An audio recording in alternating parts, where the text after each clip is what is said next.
Hello guys, welcome back to my channel. Hope you all are doing well. Friends, last time हम लोग ने discuss किया था management और उसके फंक्शंस के बारे में, and we also discuss about the levels and the skills required in the management. Now today we will discuss our another topic, that is school of management thoughts. Friends, क्या होता है, जब management जो concept है वो आया था, तो उस समय अलग अलग हमारे जो मैनेजमेंट थिंकर्स थे उन्होंने अप्रोचेस लिए थे मैनेजमेंट के टर्म्स को डिफाइन करने के लिए, उसको मीनिंग देने के लिए.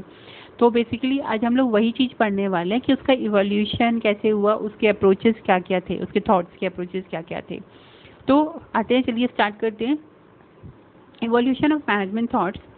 After World War I, the concept started growing and gained impetus after World War II because of growing competition, complexity, technological evolution, etc. Friends, क्या होता है कि मैनेजमेंट का जो कंसेप्ट है वो तो वर्ल्ड वॉर फर्स्ट के बाद ही आ गया था, लेकिन जो उसने इम्पेटस गेन करना शुरू किया था वो हुआ था वर्ल्ड वॉर सेकेंड के बाद. वर्ल्ड वॉर सेकेंड के बाद क्या हुआ था कि इंटरनेशनल मार्केट्स आ गए थे, कंपटीशन बढ़ गया था, काफ़ी ज़्यादा कॉम्प्लेक्सिटी हो रही थी एंट्री और एग्जिट करने में मार्केट से. टेक्नोलॉजिकल इनोवेशंस हुए थे, काफ़ी ज़्यादा मशीन्स और नई नई टेक्नोलॉजीज आई थी, और इन्हीं चीज़ों के कारण मैनेजमेंट जो थॉट, मतलब मैनेजमेंट ने एक इम्पेटस गेन किया, पॉपुलैरिटी गेन की, और काफ़ी ज़्यादा जो है वो एग्जिस्टेंस में आ चुका था. फिर concept of organisation and administration existed in 1300 BC. अगर कोई आपसे ये पूछे एग्जाम में, अगर आपसे ये पूछता है कि ऑर्गेनाइजेशन और एडमिनिस्ट्रेशन का जो कंसेप्ट है ये कब एग्जिस्ट किया, कब स्टार्ट हुआ, तो यू कैन से कि इजिप्ट में स्टार्ट हुआ 1300 BC में. तो ये क्वेश्चन आपका एग्जाम पॉइंट ऑफ व्यू से इंपॉर्टेंट है, ये क्वेश्चन आपसे पूछ सकता है. नेक्स्ट हमारा है Roman Catholic church gave the concept of staff personal. यानी कि स्टाफ पर्सनल का कंसेप्ट किसने दिया? रोमन कैथोलिक चर्च में. आपको ये भी याद रखना है. और इसमें जो इवोल्यूशन हुआ, इसमें और कौन कौन से कंट्रीब्यूटर्स थे, जिसमें कौटिल्य, कन्फ्यूशियस और कैमिलस भी आते हैं. तो आपको बहुत ज़्यादा डीप में नहीं जाना है, आपको ये जो है ये सारे टर्म्स आपको बेसिकली याद रखने हैं. अभी हम लोग बात करते हैं approaches of school of management thoughts की. तो इसमें कौन कौन से अप्रोचेस आते हैं? इसमें पहला हमारा आता है क्लासिकल और ट्रेडिशनल अप्रोच, यानी कि जो हमारा सबसे पहले आया. फिर बिहेवियरल अप्रोच आता है, उसके बाद आता है मॉडर्न अप्रोच. क्लासिकल अप्रोच में हम लोग पढ़ेंगे साइंटिफिक अप्रोच, जो कि FW टेलर ने दिया. फिर एडमिनिस्ट्रेटिव अप्रोच पढ़ेंगे, जो कि हेनरी फ्योल ने दिया था, जिसमें हम लोग उसके 14 प्रिंसिपल्स पढ़ने वाले हैं. फिर ब्यूरोक्रेटिक अप्रोच है, जो कि दिया था मैक्स वेबर ने. इसी तरह से ह्यूमन रिलेशन मूवमेंट है, जिसमें हम लोग फेमस हॉथॉर्न एक्सपेरिमेंट पढ़ेंगे, जो कि एल्टन मायोर ने दिया था. बिहेवियरल साइंस है बिहेवियरल अप्रोच में. मॉडर्न अप्रोच में हम लोग क्वांटिटेटिव अप्रोच, सिस्टम अप्रोच और कंटिजेंसी अप्रोच पढ़ेंगे. तो फ्रेंड्स, ये काफ़ी ज़्यादा वास्ट टॉपिक है, तो हम लोग आज जो है साइंटिफिक अप्रोच कवर करने वाले हैं.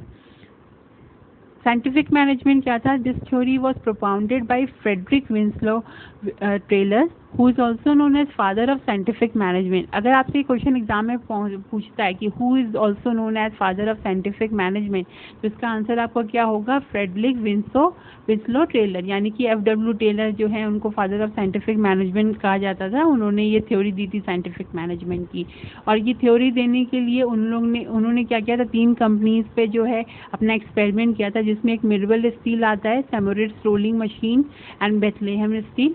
तो उन्होंने इन सारी कंपनीज पे जो है अपना एक्सपेरिमेंट किया था. तो एग्जाम में आपसे ये क्वेश्चन पूछ सकता है, जैसे उन्होंने 4 पॉइंट दे दिए, 3 में कंपनीज के नाम डाल दिया, पूछा कि कौन सी कंपनी में एक्सपेरिमेंट नहीं किया था, तो आपको चूज करना पड़ सकता है कि हाँ आपने इस कंपनी में एक्सपेरिमेंट नहीं किया था. अभी नेक्स्ट आता है हमारा प्रिंसिपल्स ऑफ साइंटिफिक मैनेजमेंट, यानी कि साइंटिफिक मैनेजमेंट जो है वो किस सिद्धांत पे काम करता है. तो इसमें हमारा जो सबसे पहला आएगा वो है science is not the rule of thumb. Friends, क्या था कि FW टेलर मानते थे कि जो है हम लोगों को हमेशा ओल्ड टेक्निक पे मतलब डिपेंड नहीं रहना चाहिए. हम लोगों को कोई भी काम करना है, कोई भी जॉब है या कोई भी हम लोगों को प्रोडक्शन हम लोग कर रहे हैं, तो उसको करने के लिए हम लोग को उसका बेस्ट तरीका ढूंढना चाहिए. और ये जो बेस्ट तरीका हम लोग ढूंढ रहे हैं, जो हम लोग काम करने का एक तरीका ढूंढ रहे हैं, ये किस पे बेस्ड हो? ये फैक्ट्स पे बेस्ड हो. इसीलिए इसको साइंटिफिक मैनेजमेंट कहा जाता है. तो फैक्ट्स पे बेस्ड होना चाहिए. हम लोगों को ऐसा नहीं है कि एक रूल है जो पहले से चला आ रहा है तो हम लोग हमेशा उसी एक ही रूल को यूज़ करें. हो सकता है कि दूसरे काम करने को दूसरा कोई रूल हो, दूसरा तरीका हम लोग यूज़ कर सकते हैं जो बेस्ट होगा, तो हम लोग को उस अकॉर्डिंगली काम करना है. फिर हार्मोनी नॉट डिस्कॉर्ड, कि यानी कि अगर हम लोगों का जो मैनेजमेंट है, हमारा मैनेजमेंट टीम है या हमारे जो वर्कर्स हैं, उन लोगों में एक हार्मोनी होनी चाहिए, एक एग्रीमेंट होना चाहिए। ऐसा नहीं है कि वो लोग आपस में क्लैश कर रहे हैं, झगड़े कर रहे हैं, तो वो ज़्यादातर आपकी स्ट्राइक्स वगैरह को जो है इनवाइट करता है। तो आपको उन सब में हार्मोनी आपको मेंटेन करके चलनी होगी। फिर आता है कॉपरेशन नॉट इंडिविजुअलिज्म, यानी कि ऐसा नहीं है कि सिर्फ एक का काम महत्वपूर्ण है, एक ही का काम इम्पोर्टेंट है, सबका काम इतना ही इम्पोर्टेंट है। सबके अलग अलग स्किल्स को कंबाइन करके कोऑपरेट करके हम लोग को चलना है। मान लीजिए हम लोग गाड़ी के पार्ट्स बना रहे हैं, एक ने टायर बनाया, एक ने गाड़ी को पेंट किया, एक अलग अलग उसके पार्ट्स बना रहा है, डोर बना रहा है। तो इस तरह से हम लोग को क्या होगा कि बाद में हम लोग को कोऑपरेट करना पड़ेगा, क्योंकि सिर्फ हम लोग व्हील से या सिर्फ हम लोग पेंट से या बॉडी के पर्टिकुलर पार्ट से काम नहीं चला सकते। हम लोग को सबको अटैच करना है। इसी तरह से वर्कर्स को भी हम लोग को साथ में लेके चलना होगा, उनके बीच में एक कोऑपरेशन लेके चलना होगा। नेक्स्ट हमारा आता है development of each and everyone in his और हर ग्रेटेस्ट एफिशिएंसी एंड प्रॉस्पेरिटी। अब क्या मानना था कि एफ.डब्ल्यू. टेलर के कि मान लीजिए हमारे पास कोई काम है और ये करने का तरीका है, हमने उसको अलग अलग स्किल्स पे डिवाइड कर दिया। मान लीजिए ये हमारा पहला, फिर इसी तरह से दूसरा, ये तीसरा हो गया और ये चौथा हो गया। तो अब हम लोग ने क्या किया कि हम लोग मान लीजिए कोई एक वर्कर है जो इस काम में बेटर है, तो हम लोग इसकी इसमें एफिशिएंसी बढ़ाएंगे, दूसरे का इसमें बेटर है तो एफिशिएंसी बढ़ाएंगे, तीसरा इसमें बेटर है तो उसकी एफिशिएंसी बढ़ाएंगे, इसी तरह से चौथे का करेंगे। तो ये लोग जितने जितने जिसमें काम में बेटर हैं, जिसमें निपुण है, तो उसमें हम लोग उनकी एफिशिएंसी को और अच्छा करके उस पर्टिकुलर काम में लगा देंगे। इससे क्या होगा कि हमारे टाइम की बचत होगी, बिकॉज अगर जो इंसान जो काम बेटर तरीके से कर सकता है अगर वो कर रहा है, तो इससे हमारा काम स्मूथली चलेगा और टाइम में बचत होगी। और उसी के बीच में बाद में हम लोगों को जो है कोऑपरेशन करना है। तो ये हमारा था principles of scientific management. Next हम लोग बात करते हैं टेक्निक्स ऑफ साइंटिफिक मैनेजमेंट, यानी साइंटिफिक मैनेजमेंट किस सिद्धांत पे काम करता था, हम ये तो जान गए। अब कौन से टेक्निक्स यूज़ करनी है साइंटिफिक मैनेजमेंट के थ्रू काम करने के लिए। तो इसमें सबसे पहला आता है नेटेड स्टडी, यानी कि finding best method of performing job. मैंने आपको बताया कि इसमें हमेशा नहीं है कि एक ही आपको रूल यूज़ करना है, सब कुछ यूज़ करना है। You have to find the best method of performing that particular job.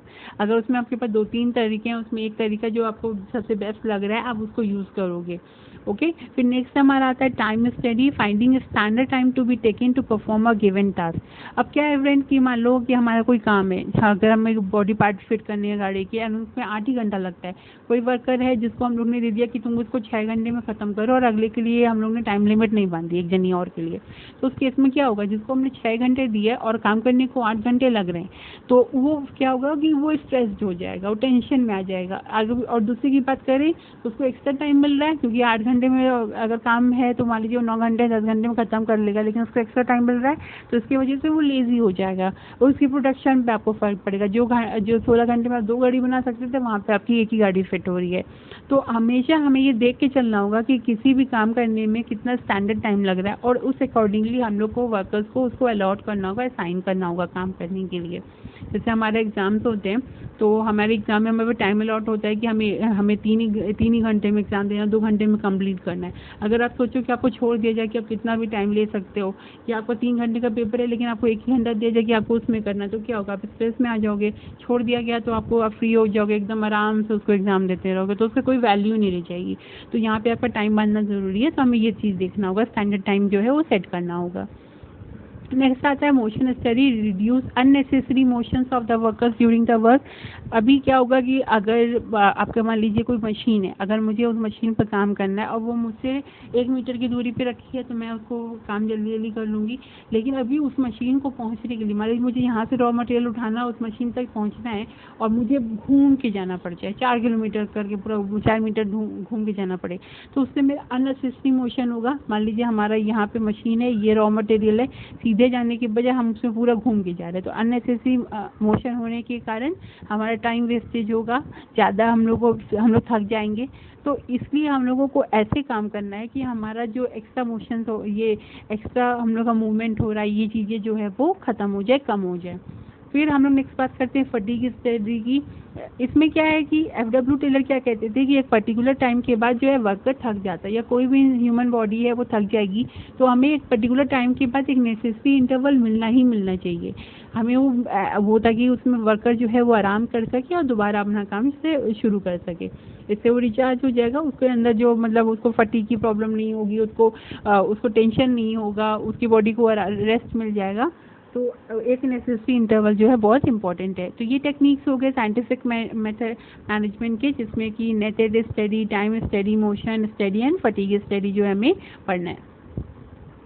अब नेक्स्ट इम्पॉर्टेंट कुछ नोट्स हैं साइंटिफिक मैनेजमेंट के, जिसमें सबसे पहले आता है Taylor founded the differential piece work system and the related incentive with production.